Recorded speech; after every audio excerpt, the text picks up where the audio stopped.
जी, अल-खिदमत के तहत अंजुमन कॉम्प्लेक्स में ये ईद गिफ्ट स्कीम के लिए बच्चों के सूट की सॉर्टिंग की जा रही है। नए सूट हैं छोटे बच्चों के,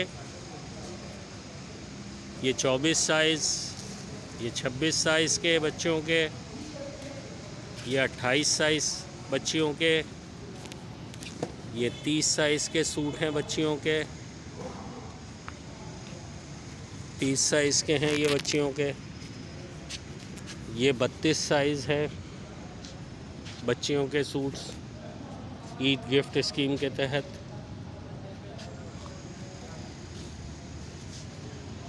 ये 34 साइज़ है, ये 36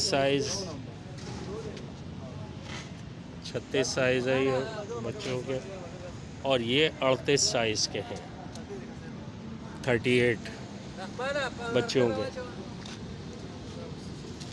ये बच्चियों के चप्पले और जूते शॉर्ट हो रहे हैं बच्चियों के ईद के लिए। इसके अलावा जेंट्स चप्पलें हैं, लेडीज़ चप्पलें हैं, लेडीज़ ख़वातीन के सूट्स हैं, कच्चे कुछ सूट हैं, कुछ छोटे बच्चों के बाबा सूट्स हैं, ये सॉर्ट किए जा रहे हैं सारे।